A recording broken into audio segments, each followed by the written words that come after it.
Here's one from Zero Hedge that's fascinating, that ties in actually with the book Gold, Dollars, and Power. The axis of gold will drive gold higher by the end of 2018. A major blind spot in U.S. strategic economic doctrine is the increasing use of physical gold by China, Russia, Iran, and Turkey, and others, both to avoid the impact of U.S. sanctions and create an offensive counterweight to U.S. dominance of dollar payment systems. Gold offers adversaries significant defenses against the dollar-based sanctions. Gold is physical, not digital, so it cannot be hacked or frozen. Gold is easy to transport by air to settle balance of payments or other transactions between nations. Gold flows cannot be interdicted by SWIFT, the international payment system. Gold is fungible and not non-traceable. It is an element atomic number 79, so its origin cannot be ascertained. We have a lot of data to support the claim that the axis of gold exists and is gaining strength. We know that, for example, Russia has tripled its gold reserves in the last 10 years. It's gone from about 600 tons to over 1,800 tons of physical gold and is moving quickly toward 2,000 tons. That's an enormous amount of gold.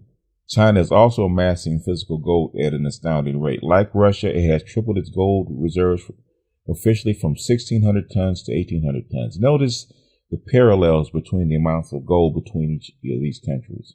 But we have very good reason to believe China actually has a lot more gold than that, and I believe that too. China might actually own up to 4,000 tons of physical gold. We don't know the exact number because China is highly secretive about its gold acquisitions, but that's a reasonable estimate. China is also the world's largest gold producer with mining output of about 450 tons per year. Iran also has an enormous amount of gold. Iran received billions of dollars of gold from the Obama administration as bribes to join the now discredited nuclear deal to limit Iran's nuclear weapons program. Interesting. Iran also has received gold imported from Europe via Turkey, but the exact amount is unknown. Iran's been getting gold for years for its oil. Iran has been, for the last 20 years, Iran's been trading its oil for with gold. That is a little known secret. India is one of the they got a lot of gold from India in exchange for oil shipments while they were under sanctions. Turkey is also acquiring enormous amounts of gold, which should not be surprising given Turkish President Recep Erdogan's recent comments questioning the role of the dollar in global trade. The Turkish central bank has almost doubled its gold holdings since last May, according to the World Gold Council, and it was the second largest buyer of gold among central banks for the first quarter of 2018. So that's the axis of gold. Again, evidence for this axis of gold is overwhelming. I have contacts in the national security industry community who have, in their own roundabout way, been able to confirm to me, so it's very clear that's what's happening. This is the type of information you don't see in the headlines. This is very granular, but it's also going on behind the scenes. I've explored the implications in many financial war games and other meetings as I've described in my books. I'm also the board advisors of the Center for Sanctions and Illicit Finance, which is the leading think tank on this subject. I meet with others who are expert in this area, including current and former government officials. I've warned the Pentagon and the Treasury Department about this threat for years, but the message has yet to sink in. The U.S. is still unprepared for this coming strategic alternative to dollar dominance. Meanwhile, U.S. trade sanctions on China, Russia, and Europe are just beginning to bite. Trump's new sanctions on Iran may be the last straw in the world's willingness to tolerate what is perceived as U.S. bullying through the use of dollar-based sanctions. These headwinds are illustrated in the chart below. This shows the customers for oil exported by Iran. China is Iran's largest oil customer by a wide margin. China's need for imported oil is huge, and Iran's need for hard currency from its oil exports is existential. Visualizing U.S. energy consumption in one chart.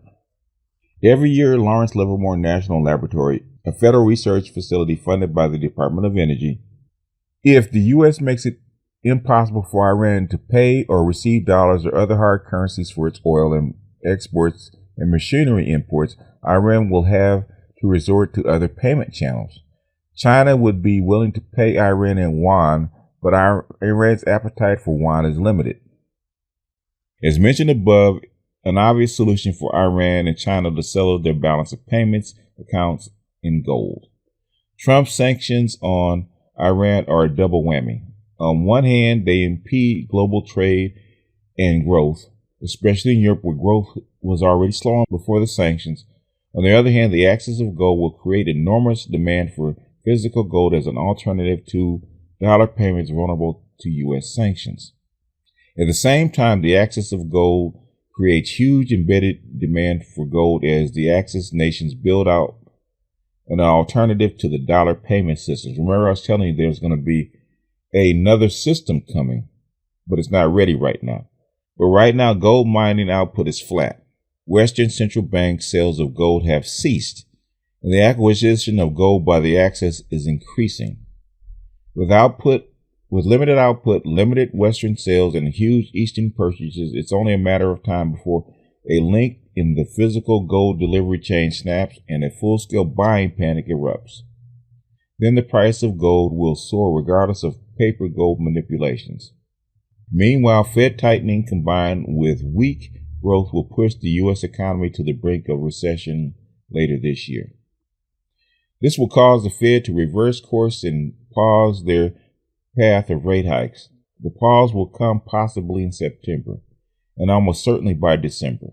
The perception of the Fed flipping from tightening to ease will remove a major headwind to higher gold prices and create a tailwind.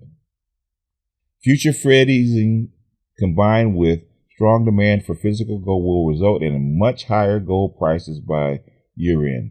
The next few months could still be a bumpy ride for gold, but late summer and fall look promising for much a push to $1,400 per ounce or higher. Last week's drawdown in gold prices should be seen for what it is, a temporary reversal in a new bull market. A current gold price of about $1,300 per ounce is a classic buy the dips, an opportunity that won't come again soon. But before long, it may be too late for investors to benefit because the ready supply of physical gold will be gone. Time to take a position now. The days of dollar dominance are numbered. The process won't happen overnight, but the signs point in one direction. And that is by Jim Rickards, and it's actually reprinted in Zero Hedge. There's something that I just read in Gold, Dollars, and Power. It's actually on my Pateon page for those that are interested. But and me and Nagon were talking about this. There was something about the Bretton Woods system that they didn't like, that the U.S. didn't like at the time. They like seniorage, which is the ability to run deficits because nations have to hold your currency as reserve, as gold, to settle payments. So they were using your currency to settle payments. But the thing is, you could basically get goods and services and other things for simply issuing IOUs because you are a reserve currency and you have seniorage. The only problem with the Bretton Woods system is that countries, by definition, or theoretically, could take all those dollars and purchase gold from the United States. In other words, convert those dollars into gold. And the United States was afraid of that. So when Nixon went off the gold standard in 1971, that ended dollar convertibility. But the thing is, what didn't happen that was supposed to happen, it was supposed to remove the dollar's seniorage. In other words, they shouldn't have been able to run deficits, trade deficits with the rest of the world, which I do believe they have ever since. So we're talking about 47 years of running trade deficits with the rest of the world without a balance, all because countries need to settle their deficits or their balance of payments in hard currency or dollars. So things like the Fed raising interest rates and all these countries have dollar denominated loans, guess what happens to their loans? Their loans get more expensive because the dollar goes up in value. And because you're on this system, if you try to get off, the U.S. can do things like sanction you with economics, such as Venezuela, such as Zimbabwe, and others that piss the Western powers off. They're able to deny them hard currency or make hard currency more expensive. And the world has gotten tired of the United States basically gaming the system. In fact, they always have. They've always resented the dollar-denominated system because the United States didn't always play fairly. And after 2008, they desperately wanted to get off of dollar-denominated system after the United States got caught cheating. But like he said, this doesn't happen overnight. And this idea of getting off the dollar system has been going on since 2009. So darn near 10 years it's been going on. And it's definitely been slowly going on since 1971. But your gold system, your old gold system, is your bare metal backup. In other words, when nothing else works for balancing payments, gold is always king. It's not very fluid, it's not very liquid, but it's always king. So that's how come these countries are buying up gold, because like he says, they're ready to get off the dollar system. And what impact could that have for not only us, but also Europe? Something to think about. It's something that shepherds should know. Sheep aren't going to understand this. Sheep might even ignore it because they're sheep. They're just going whichever way the shepherd master actually directs them. But shepherds need to know how the system works, because if you know how the system works, then the moves become obvious. Turkey buying gold or demanding its gold means that it's leaving NATO. And guess who the axis of the gold system is? Iran, Turkey, and China, which tells you which side of the Syrian war that Turkey's on. All this stuff is intertwined. All this stuff is intertwined. With that, I thought I'd drop this one real quick because it is an interesting story. And for people who don't understand this stuff, and for people that have visited my page and actually have the book Gold Dollars and Power, this will fit in very nicely. So I'm going to jump off of here. This is BGS out, and I will see you guys on the next one.